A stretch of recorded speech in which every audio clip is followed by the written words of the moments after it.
예, 안녕하세요. 우리가 저번 시간에는 회계를 공부함에 있어서 기초적인 상식적인 얘기를 해봤다. 그러면 이번 시간에는 무엇을 할 거냐?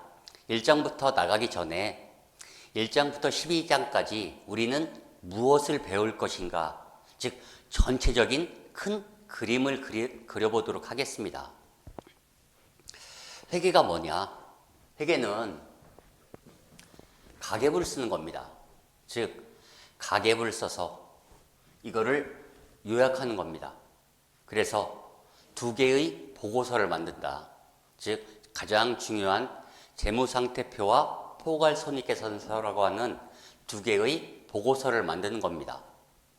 그래서 이거를 필요로 하는 사람들에게 전달하는 거다. 즉, 가계부를 쓰는 거다.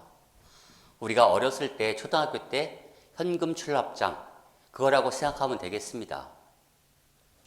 그러면 실제로 우리가 가계부를 한번 써보면서 우리가 앞으로 무엇을 하려고 하는지 그거에 대해서 한번 얘기해 보도록 하겠습니다.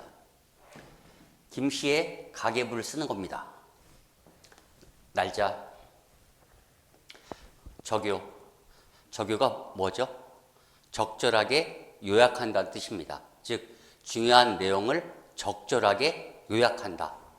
수입, 번 돈이죠. 지출, 쓴 돈입니다. 잔액, 이렇게 가계부를 쓰도록 하겠습니다. 그럼 1월 1일 날 가계부 매일 쓰자 이러면서 이제 가계부를 쓰는 겁니다. 3천만 원이 있었습니다. 이때부터 가계부를 쓰는 겁니다. 1월 1일 날 남편 월급이 들어왔습니다. 수입과 지출 중에 당연히 수입에다 쓰는 거죠. 그러면 3천, 2천 하면 5천이 되겠죠. 남편 용돈을 줬습니다. 200. 당연히 지출에다 쓰는 거죠. 그럼 4,800이 되겠죠. 그 다음에 일체형 세탁기를 샀습니다. 즉, 세탁과 건조가 되는 거. 요거 하나 샀어. 얼마야? 600이야. 당연히 지출에다 쓰는 거죠. 4,200이야. 아파트 관리비도 냈습니다. 50만 원. 4,150입니다. 이렇게 가계부를 계속 써 나갑니다. 쓰다 보면 김 씨가 이자를 받을 수도 있겠죠. 그럼 어디 썼어? 여기다 쓰는 거겠죠. 임대료도 받아. 그럼 여기다 쓰겠죠. 수입란에. 또 지출도 엄청 많이 쓰겠죠. 이렇게 가계부를 계속 써 나갑니다.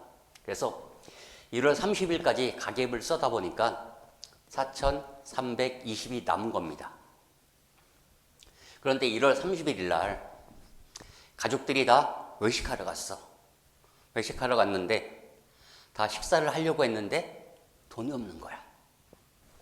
그래서 운이 좋게 식당에서 옆집 사람을 만났습니다. 그래서 20만 원을 빌렸어. 그러면 가계부에 써야 되겠죠. 그럼 가계부에 어디다 써? 수입과 지출 중에 20만 원을 빌려온 거죠. 지출에다 쓸 수는 없는 거지. 그래서 20만 원을 여기다 씁니다. 수입에. 그러면 얼마야? 4,340이 되는 거죠. 그 돈 갖고 20만 원으로 식비를 냈습니다. 그럼 20만 원 지출에다 쓰는 거죠. 4,320. 그 다음에 빌렸으니까 돈 갚아야 되겠죠. 그래서 20만 원이 나간 겁니다. 그럼 지출에다 써야 되겠지. 그래서 4,300이 됐습니다.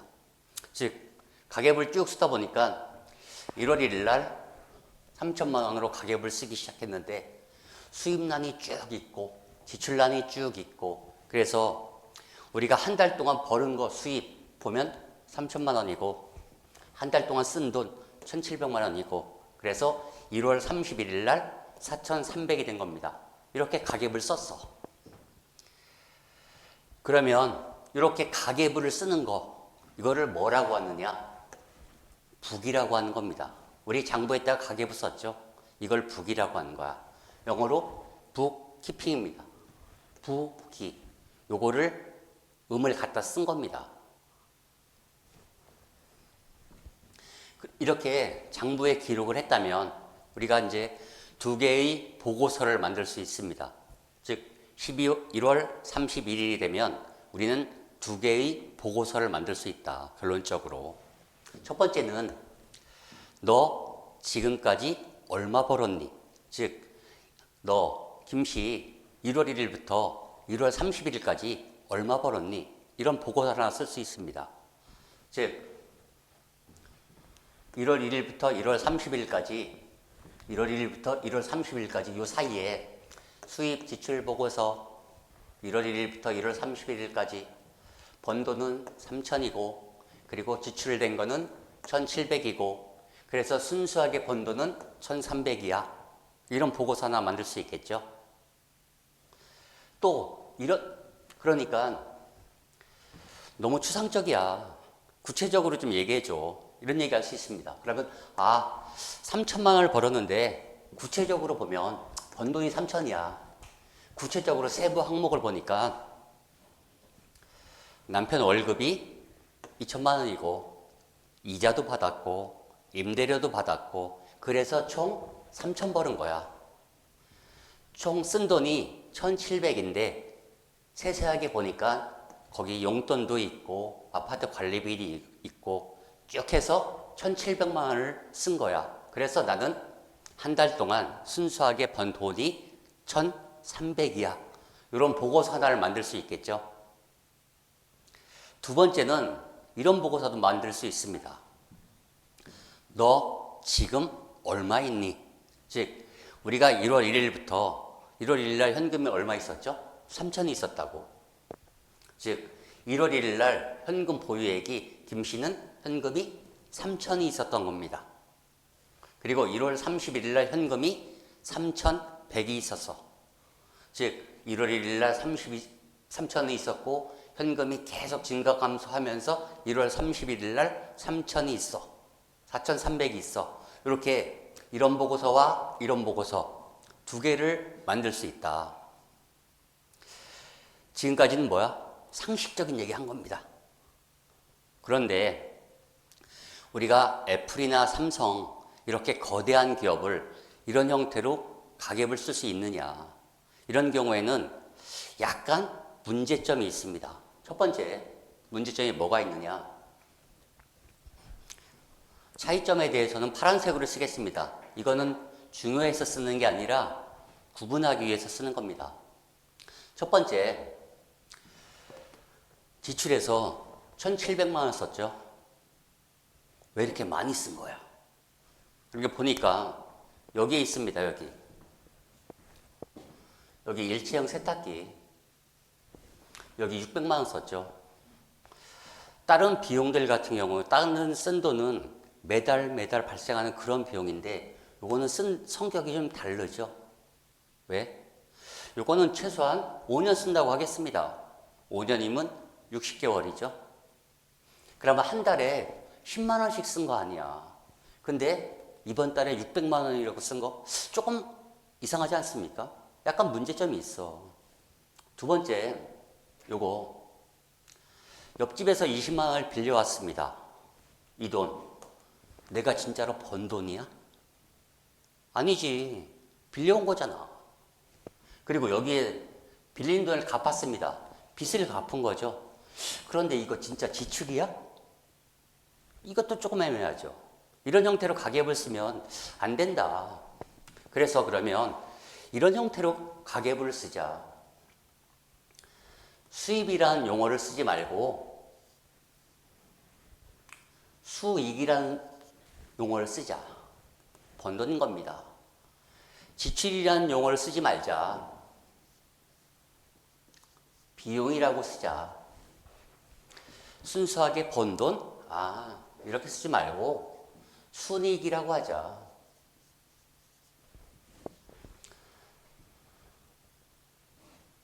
그래서 3천에서 1,700을 빼서 1,300, 즉 수익에서 비용을 빼서 순이익이라고 하자. 그러면 이런 보고서를 뭐라고 하느냐? 즉, 너 지금까지, 즉 1월 1일부터 1월 31일까지 얼마 벌었니? 우리는 회사의 가계부를 쓰는 거죠. 즉 회사 지금까지 일정 기간입니다. 얼마 벌었니? 요걸 조금 유식하게 경영성과라고 합니다. 즉 회사의 일정 기간 동안 경영 성과, 요거를 표로 나타낸 거, 이걸 우리는 손익계산서라고 할 겁니다. IAS라고 합니다. Income Statement. 이거의 약자입니다. 이거 안 쓸 거다. 손익계산서라고 할 거다. 그러면 우리가 개인들이 쓸 때 수익이라고 한다고 그랬죠? 쓴 돈은 비용이라고 한다고 그랬어. 그러면 순수하게 번 돈은 우리가 순이익이라고 한다고 그랬죠? 그러면 회사 입장에서 한번 보도록 하겠습니다.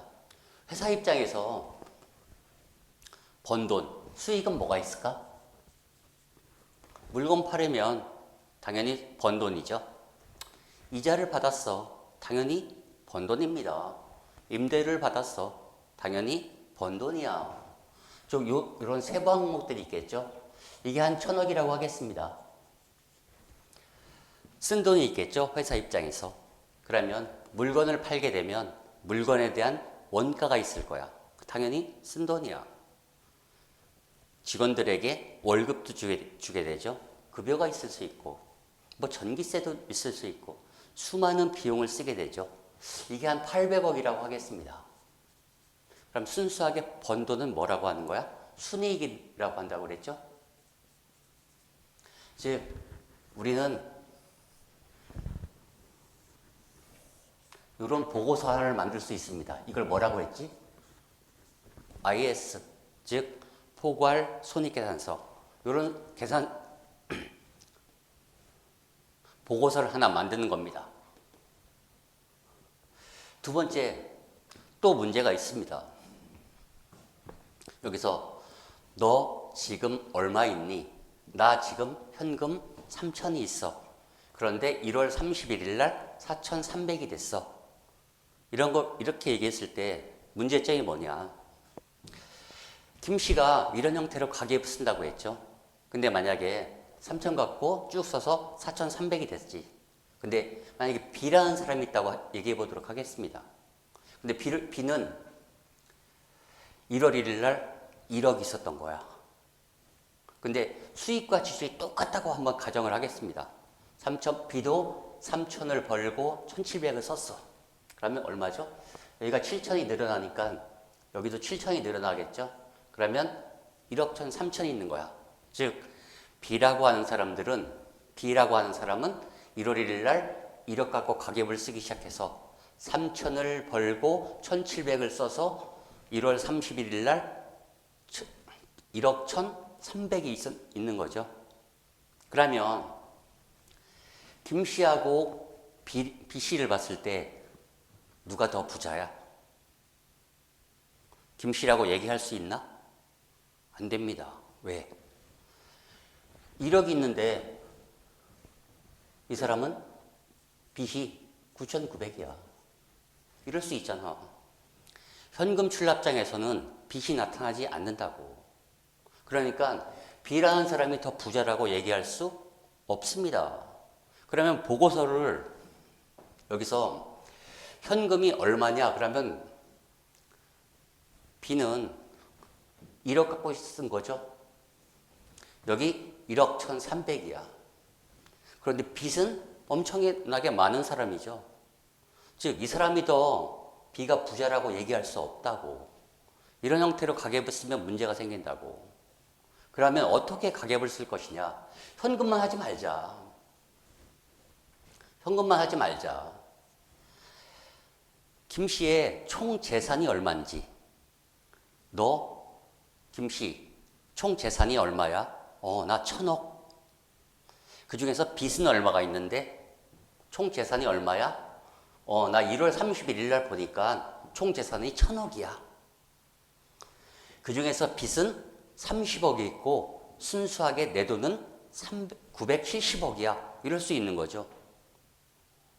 너무 추상적이잖아. 지금 1,000억이 있는데 구체적으로 한번 얘기해줘. 얘기하면 1,000억이 있는데 나 지금 현금으로 4,300만 원이 있는 거야. 1월 31일 날 가계부를 쓰는데.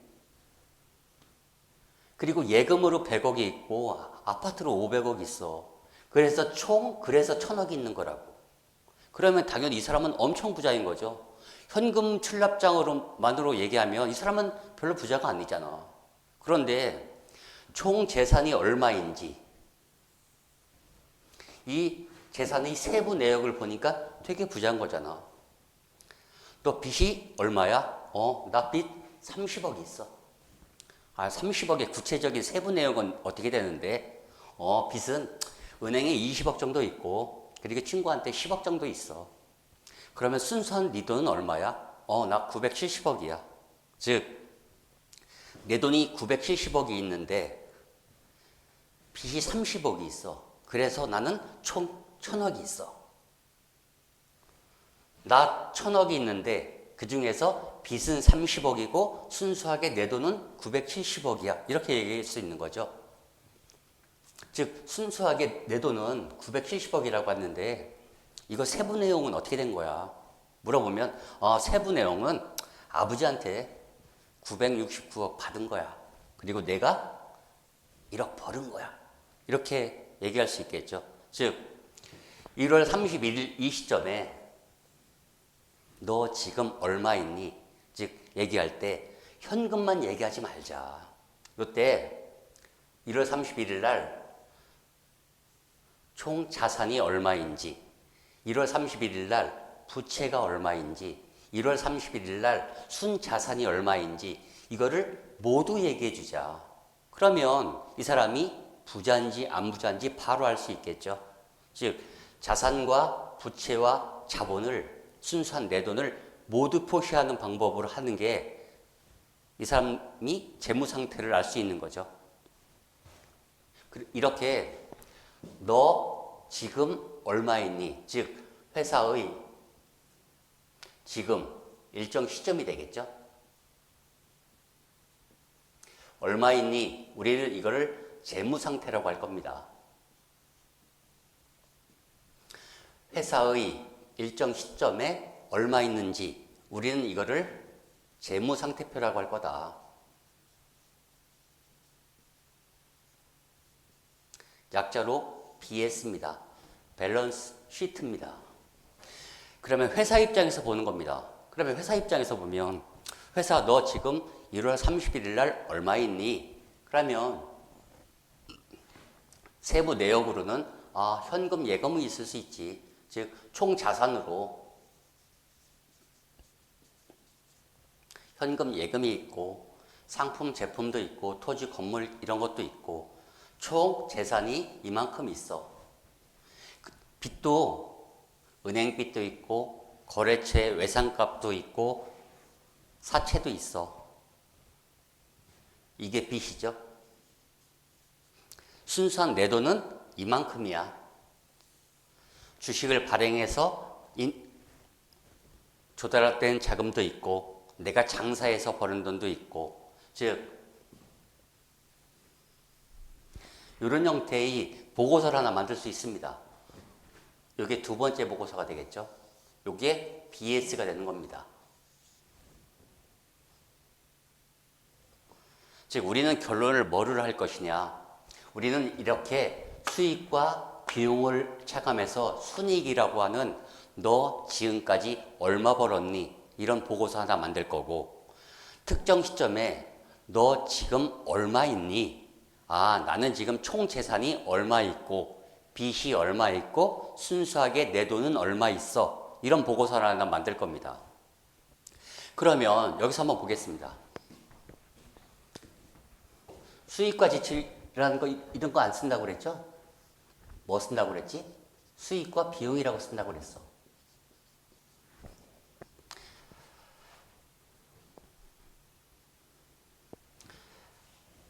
일장에서는 무엇을 배울 거냐? 수익과 비용이 뭐냐? 그러면 세부 항목으로 여러 가지가 있죠? 자산, 부채, 자본. 이 뭐냐? 세부 항목으로 여러 가지가 있겠죠? 1장에서 가장 중요한 것 중에 하나가 자산, 부채, 자본, 수익, 비용이 있습니다. 이게 정의가 뭔지 그리고 세부 항목들 여러 가지가 있겠죠. 번 돈, 쓴 돈, 그리고 총 재산, 빚, 순수한 내돈. 그 안에 세부적으로 여러 가지가 있죠. 이 1장에서 가장 중요한 거, 즉 우리가 회계를 공부함에 있어서 가장 중요한 것, 기본이 되는 게 세부 항목을 구분할 줄 아셔야 됩니다. 이걸 모르면 회계 자체가 안 되는 겁니다. 즉 자산, 부채, 자본, 수익, 비용, 세부 항목이 나오면 이게 자산인지 부채인지 자본인지 수익인지 비용인지 이거를 반드시 구분할 줄 알아야 된다. 그러면 우리는 1장에서 자산, 부채, 자본, 수익, 비용 요거에 대해서 배우는 거라고. 그러면 2장에서는 뭘 배울 거냐? 이렇게 장부에 기록했죠. 근데 이런 방법은 안 쓸 거야. 단점이 있잖아. 근데 이렇게 장부에 기록하는 방법이 두 가지가 있는 겁니다. 단식부기와 복식부기. 우리가 단식이라고 하면 뭐죠? 테니스 단식, 탁구 단식, 한 사람이 하는 거죠. 즉 한쪽에만 기록하는 겁니다. 이 가계부는 어떤 거냐? 남편이 월급이 있다. 2천이 있다. 누가 봐도 수입이지. 번 돈이잖아. 이자 받음, 누가 봐도 받은 돈이죠. 임대료 300 받음, 누가 봐도 받은 돈이야. 그런데 한쪽만 기록한 거야, 이렇게. 그런데 앞으로 어떻게 우리는 단식부기가 아니라 복식부기를 할 겁니다. 가계부의 기본적인 가정은 이렇게 돈을 받으면 결론으로 뭐야? 현금이 들어오는 겁니다. 돈을 벌으면 현금이 들어오는데 요거를 생략한 거라고. 단식부기는 원인이 있으면 결과 현금이 들어온 걸 생략한 겁니다. 지출도 마찬가지입니다. 남편 용돈 200 있다. 누가 봐도 쓴 돈이죠. 아파트 관리비 50만 원이 있다. 누가 봐도 쓴 돈이야. 그럼 반대편에 뭐가 있느냐? 현금이 나가는 거죠. 이거를 가계부는 생략하는 겁니다. 즉 원인과 결과가 있으면 결과를 생략하는 게 가계부라고. 즉 현금이 들어오는 건 생략하는 거고 현금이 나가는 건 생략하고 원인만 쓰는 거라고. 그런데 앞으로 우리는 어떻게 할 거냐? 복식부기를 쓴다고 했습니다. 즉 복식은 뭐야? 양쪽이죠. 두 명이 하는 거잖아. 양쪽에다 기록하는 거야. 어떻게? 번 돈이 있으면 번 돈은 오른쪽에 쓰는 거야. 반대쪽에는 뭔가를 쓸 거야. 이거는 우리가 2장에서 배울 거야. 즉 결론은 번 돈은 오른쪽에 쓴다. 쓴 돈, 즉 비용은 뭐라고? 왼쪽에다 쓴다. 반대는 뭔가를 쓸 거다. 그러면 수익과 비용을 쓰는 방법을 배운 거죠. 수익은 오른쪽에 쓴다. 비용은 왼쪽에다 쓴다. 반대편에는 뭔가를 쓴다. 이게 2장입니다. 그런데 자산부채 자본도 있다고 했죠. 그러면 자산부채 자본은 어떻게 기록할 거냐? 이게 우리가 2장에서 배우는 겁니다. 즉 1장에서는 뭘 배울 거냐? 자산부채 자본 수익 비용이 구체적으로 정의가 뭐고 이거의 세부 항목은 뭐가 있고 그러면 실제적으로 2장에서는 가계부를 기록하는 방법을 배울 거다. 수익은 번 돈은 오른쪽에 쓸 거다. 그리고 쓴 돈, 비용은 왼쪽에다 쓸 거다. 반대편에는 뭔가를 쓸 거다. 즉 수익과 비용은 배운 거야. 그러면 자산부채 자본은 어떻게 기록할 거냐? 그걸 2장에서 배우는 겁니다. 그러면 3장에서는 뭘 배울 거냐? 이렇게 몇 가지 기록을 했다면 실제로 결론을 내갖고 보고서를 만들 겁니다. 즉, 너 지금까지 얼마 벌었니? 이 포괄손익계산서. 즉, 회사의 포괄손익계산서. 번 돈이 얼마 있고, 구체적으로 뭐가 있고, 또 쓴 돈이 뭐가 있고, 구체적으로 뭐가 있고, 그래서 순수하게 번 돈이 얼마야? 이런 보고서 하나 만들 겁니다. 이게 첫 번째 보고서야. 두 번째, 너 지금 얼마 있니? 즉 회사의 특정 시점, 일정 시점에 얼마 있는지 재무 상태를 나타내는 재무 상태표를 작성할 겁니다. 이게 두 번째다. 즉 회사 관점에서 본다면 특정한 시점, 즉 1월 31일이 됐을 때 너 지금 얼마 있니? 이렇게 하는 겁니다. 즉 나 1월 31일 날 총 재산이 얼마 있어? 현금, 예금이 있고 상품, 제품 여러 가지가 있고 그 다음에 빚이 얼마 있고 순수하게 내 돈이 얼마 있어. 이런 형태로 이렇게 두 개의 보고서를 만들 겁니다. 이게 3장에서 할 겁니다. 근데 여기서 이런 얘기가 나오죠. 너 지금까지 얼마 벌었니? 너 지금 얼마 있니? 여기 있을 때 지금까지 하면 여기서 1월 1일부터 1월 31일까지 얘기하는 거죠.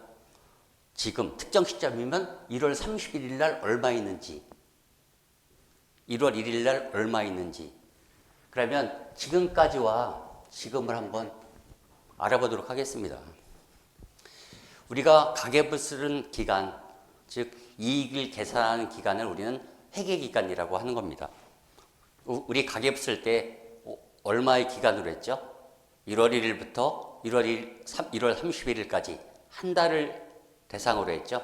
즉 이익을 계산하는 기간을 우리 가계부 쓸 때 한 달로 했지. 근데 회사는 한 달로 안 합니다. 이거는 어떻게 하는 거냐? 회사가 정하는 겁니다. 우리는 1월 1일부터 12월 31일까지 한 달, 1년을 하나의 회계기간으로 하겠다. 그러면 어떤 보고서를 만드는 거야? 너 지금까지 얼마 벌었니? 얘기하면 나 1월 1일부터 12월 30일까지 얼마를 벌었는지 그런 기간을 회계기간이라고 한다. 회계기간은 이익을 계산하는 기간이다. 회사가 정하는 거다. 절대 1년을 초과해서 정할 수는 없다. 일반적으로 1월 1일부터 1월 31일까지 이렇게 정하는 게 가장 일반적이다. 그러면 1월 1일을 뭐라고 할 거냐? 기초라고 한다. 1월 31일을 뭐라고 하느냐? 우리는 1년이라고 했으니까 12월 31일을 뭐라고 하느냐? 기말이라고 한다.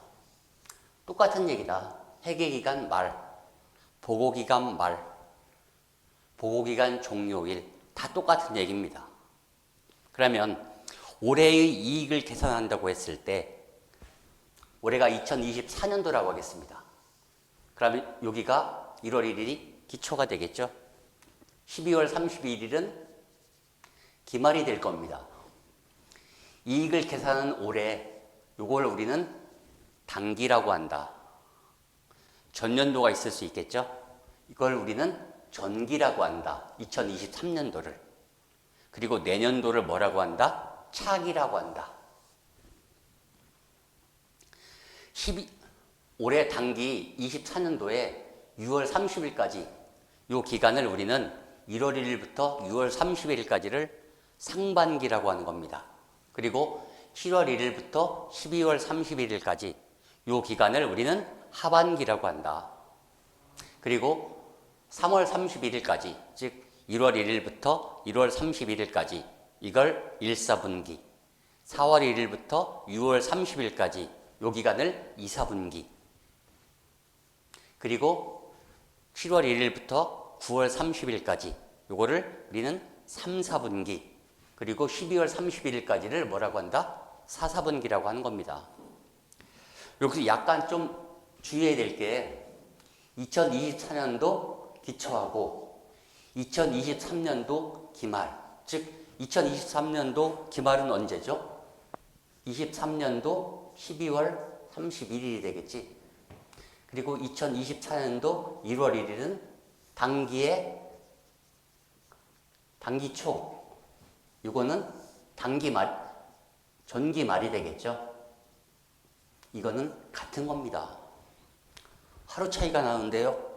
그거 아닙니다. 2023년도 12월 31일이면 언제까지입니까? 12월 31일 11시 59분 59초. 이때도 2023년도 12월 31일인 거죠. 오늘은 2024년도 영영시 거의 차이가 없는 겁니다. 같다고 보시는 거야. 즉 단기 초와 전기 말은 같은 거고 단기 말과 차기 초는 같은 겁니다.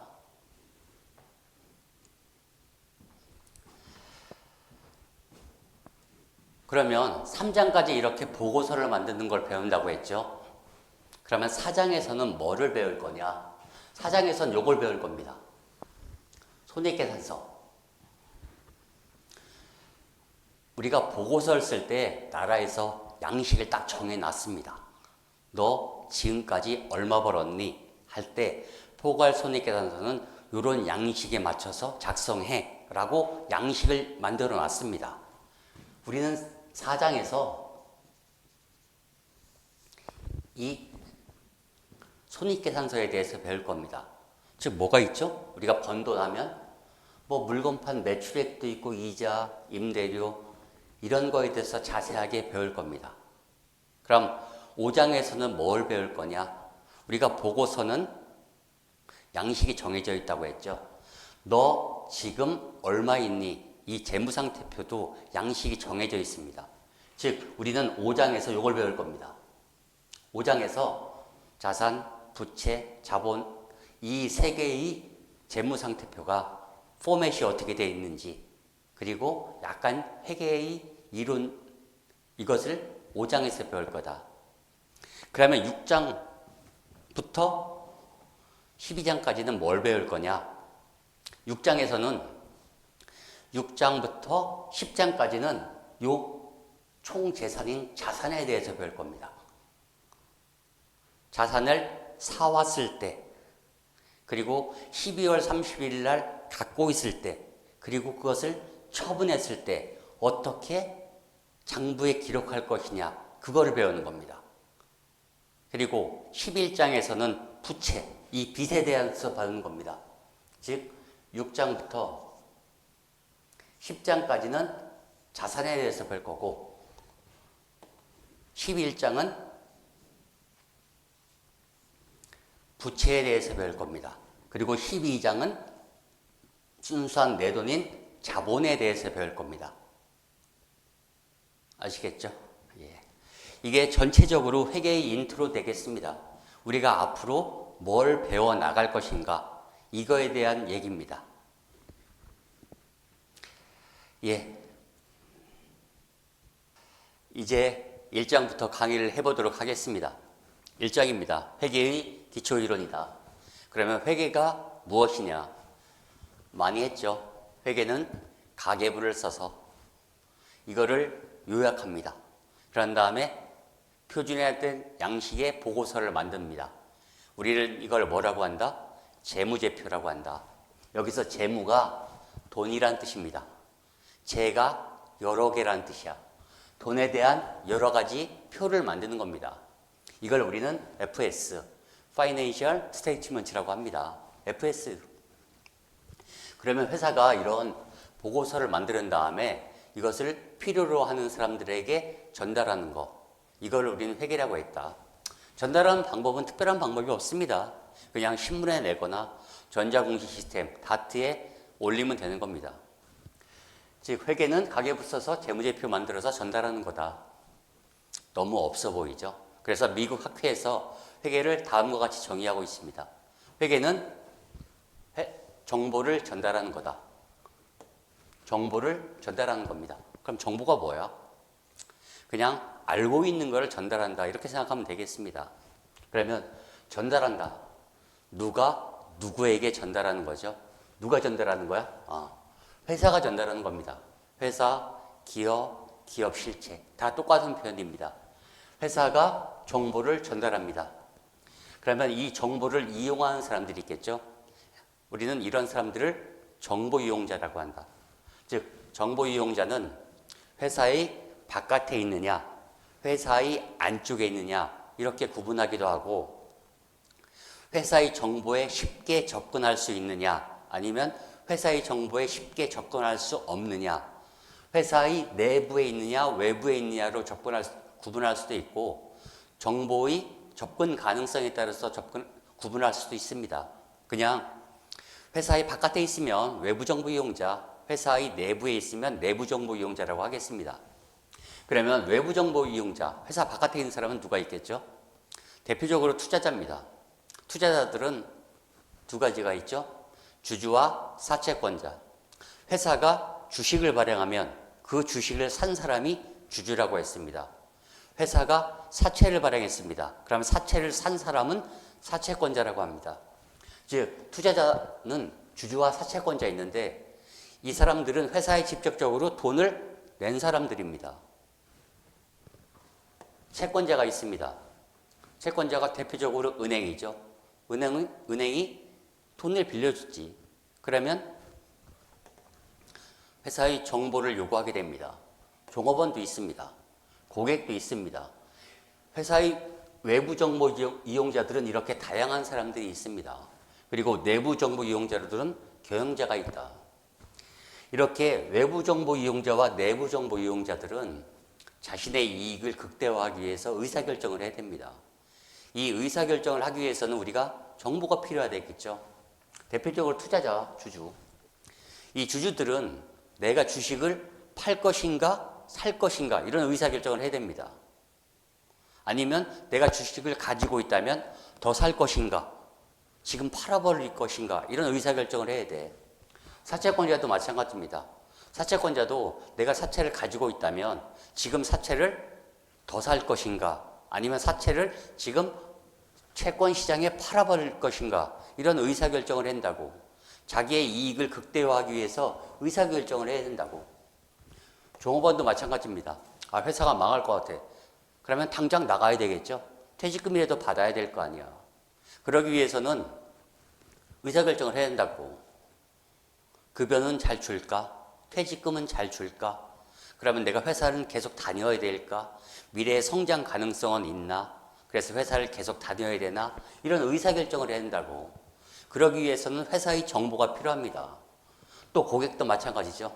고객도 그 회사의 물건을 살까 말까 의사결정을 해야 된다고. 아, AS를 잘 안 해주면 사면 안 되겠죠. AS 잘해주는 그런 회사를 사야 될 거 아니야. 그러기 위해서는 회사의 정보가 필요하다고. 또 국세청 마찬가지입니다. 세무당국도 세무서도 저 회사가 세금을 잘 낼까? 그러기 위해서는 회사의 정보가 필요합니다. 또 금융감독위원회, 정부기관 이런 기관들도 회사의 정보가 필요하다고. 또 경영자도 필요합니다. 경영자가 제일 하는 일이 뭐죠? 경영자는 직원들이 잘하면 성과, 보너스도 주고 그렇게 하는 거죠. 그리고 진짜로 경영자가 하는 일은 미래에 대한 의사결정을 하는 겁니다. 공장을 추가로 지을 건가 말 건가, 제품의 가격은 얼마로 할 건가, 생산량은 어떻게 할 것인가, 그런 의사결정을 해야 됩니다. 이런 의사결정을 하기 위해서는 당연히 경영자도 정보가 필요하다고. 이렇게 외부 정보 이용자와 내부 정보 이용자들은 자신의 의사결정을 이익을 극대화하기 위한 의사결정을 하기 위해서 정보가 필요하다. 그러면 이런 정보 이용자들은 회사에게 정보를 요구합니다. 야, 정보를 줘. 내가 지금 의사결정을 해야 되기 때문에 정보 좀 줘. 이렇게 얘기를 한다고. 그럼 회사 입장에서는 정보 이용자들이 정보를 요구하니까 정보를 제공합니다. 정보를 왜 제공하는 거야? 그래, 정보 이용자들이 합리적으로 의사결정을 할 수 있도록 하기 위해서 정보를 전달하는 겁니다. 그러면 회사는 누구의 정보를 제공할까? 당연히 회사의 정보를 제공하겠죠. 회사의 정보를 제공하는 거야. 즉, 회계는 회사가 정보 이용자들이 합리적인 의사결정을 할 수 있도록 누구의? 회사의 정보를 전달하는 겁니다. 그러면 회사의 무슨 정보를 제공하는 거냐? 즉, 무슨 정보를 제공하는 거냐? 경제적 정보를 제공하는 겁니다. 그럼 경제적 정보는 뭐냐? 경제적은 돈이라고 하십시오. 돈에 대한 정보를 제공하는 겁니다. 그러면 돈에 대한 정보를 어떻게 제공할 것이냐? 즉, how가 있겠죠. 식별하고 측정하고 그리고 그것을 요약해서 전달하는 겁니다. 그럼 여기서 식별이라는 얘기가 나오죠. 첫 번째로 회사가 전달한다고 했습니다. 회사는 뭐야? 우리가 첫 번째 시간에 회사라고 했죠. 회사가 전달했는데 첫 번째 시간에 우리가 영리성이 있느냐 없느냐에 따라서 영리회사와 비영리회사라고 구분한다고 했죠. 저 회사는 뭘 얘기하는 거야? 당연히 영리기업을 얘기하는 겁니다. 그러면 회사가 정보를 전달하는데 구체적으로 회사의 누가 전달하는 걸까? 회사의 경영자가 전달하는 겁니다. 재무 책임자가 전달한다든지 그런 거 아닙니다. 회사의 경영자가 전달하는 겁니다. 어떤 형태로? 식별하고 측정하고 요약해서 전달하는 겁니다. 그럼 식별이 뭐야? 측정이 뭐야? 식별한다. 회계 기록의 대상이 되는 활동을 확인하는 것. 뭔 얘기야 이게? 즉 대상이 되는 활동을 확인하는 것. 즉 가계부에 적을 것인가 말 것인가 이거를 우리는 식별이라고 한다. 이런 표현 있죠. 저기에 있는 사람이 남자인지 여자인지 식별이 돼? 대충 어떤 의미인지 알겠죠? 저기에 있는 사람이 아군인지 적군인지 식별이 돼? 식별이라고 하면 느낌이 구별해서 알아본다는 뜻입니다. 그럼 회계에서 구별해서 알아본다. 이게 무슨 의미입니까? 이 얘기는 장부에 적을 것이냐 말 것이냐 이걸 우리는 식별한다고 하는 겁니다. 친구와 커피숍 가서 수다를 떨었습니다. 이야기를 했습니다. 가계부에 적는 거야? 당연히 안 적는 거지. 일기장에 적는 거지. 이런 거는 장부에 기록하는 게 아니죠. 즉 회계상 거래가 아닌 것은 장부에 기록하는 게 아닙니다. 그리고 회계상의 거래면 장부에 기록하는 거야.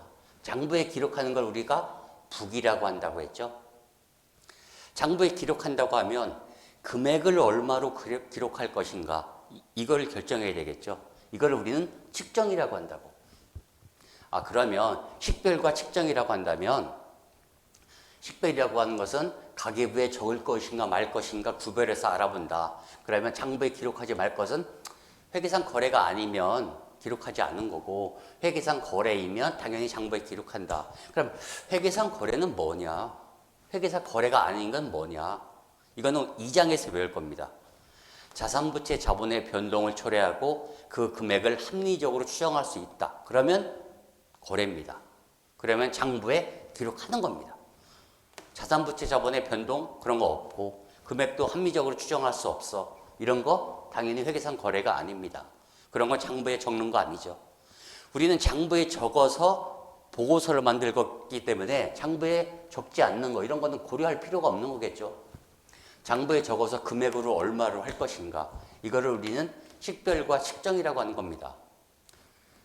이렇게 장부에 적어서 금액으로 적는 거 이거를 우리는 회계에서 인식한다, 분기한다, 회계 처리한다, 전표 처리한다 다 같은 표현입니다.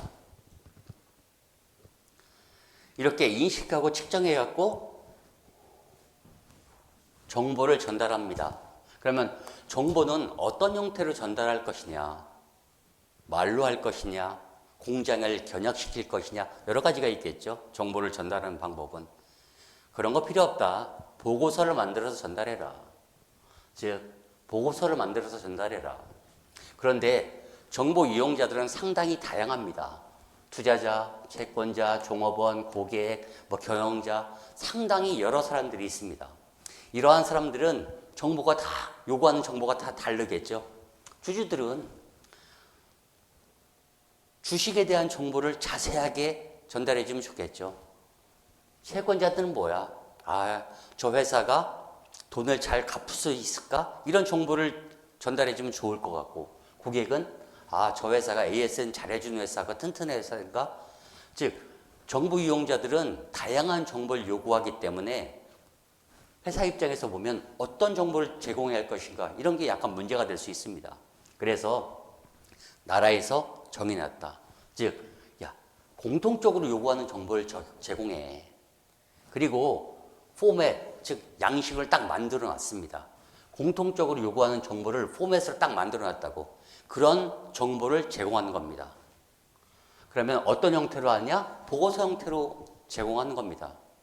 그러면 보고서를 우리는 뭐라고 하느냐? 재무제표라고 하는 겁니다.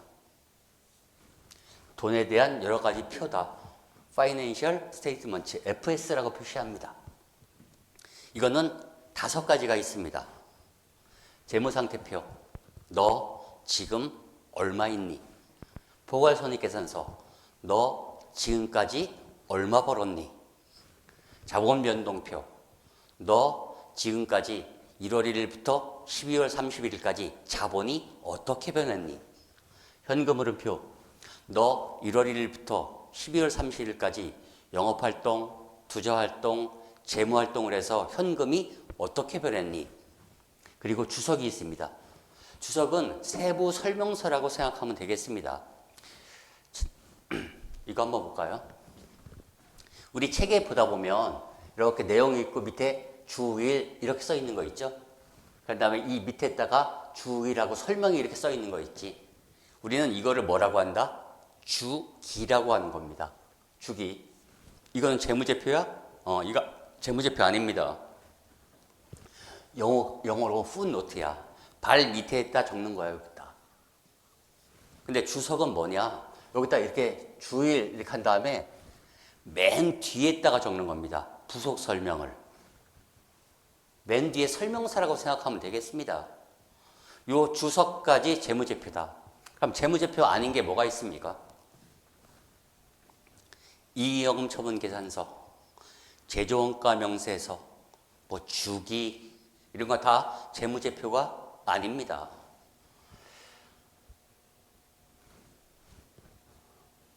그리고 여기서 투자자가 있다고 했을 때 잠재적인 투자자도 당연히 정보 이용자입니다. 정보 이용자에 포함되는 개념입니다. 잠재적이다 이 얘기는 미래에라는 뜻입니다. 미래의 투자자도 당연히 정보 이용자다.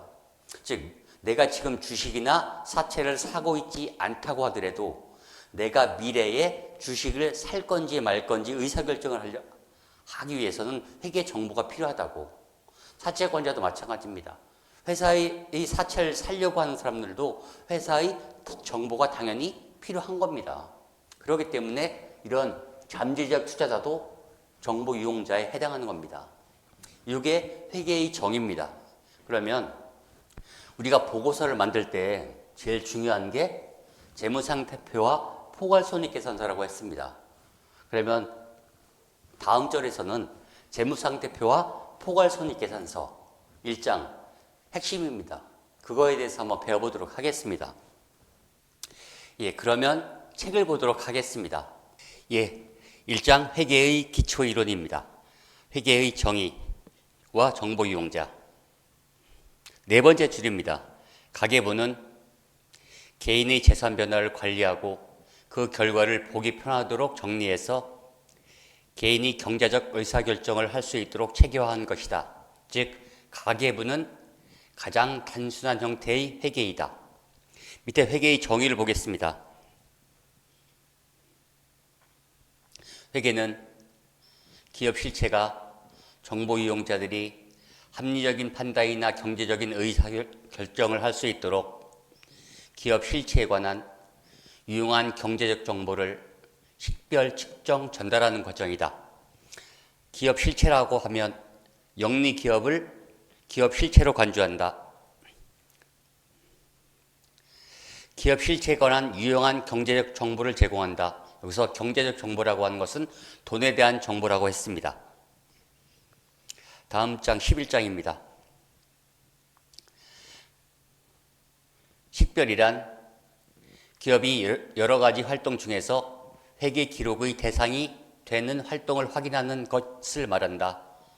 즉 장부에 기록할 것인지 기록하지 않을 것인지 판단하는 것을 식별이라고 한다.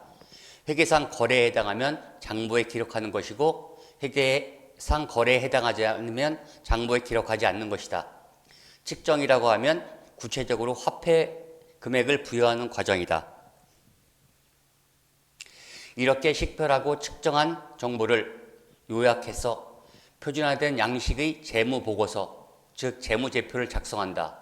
이를 정보 이용자에게 전달함으로써 정보 이용자들이 합리적인 의사결정을 할 수 있도록 보고하는 일련의 정보 시스템을 회계라고 정의하고 있다.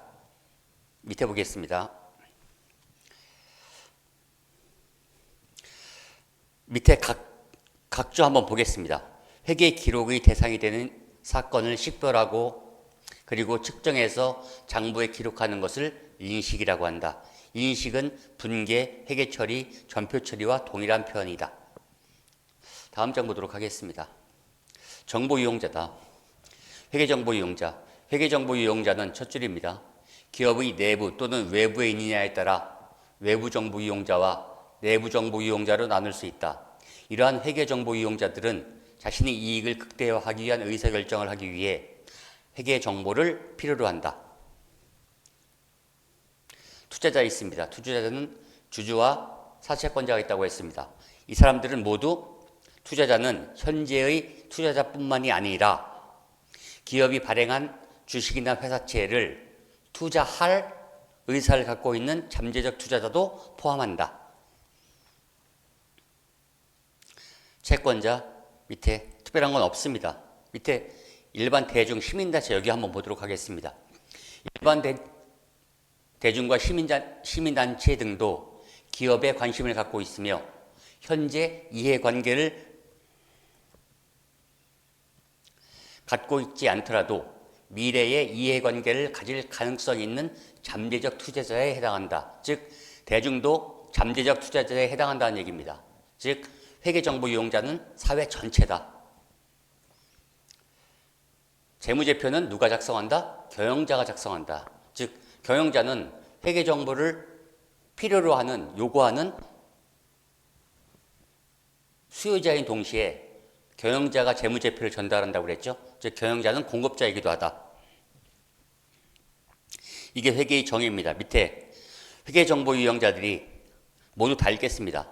회계정보 이용자들이 필요로 하는 정보는 각기 다른데 기업이 모두에게 적합한 정보를 제공하는 것은 거의 불가능하다. 외부 정보 이용자들이 공통적으로 요구하는 정보를 표준화된 양식의 보고서, 이걸 뭐라고 했습니까? 재무제표라고 했습니다. 재무제표라고 한다. 재무제표에는 재무상태표, 포괄손익계산서, 자본변동표, 현금흐름표, 주석이 있다. 가장 기본이 되는 것은 재무상태표와 포괄손익계산서이다. 예, 여기까지 배웠습니다. 예, 잠시 쉬고 다시 수업하도록 하겠습니다.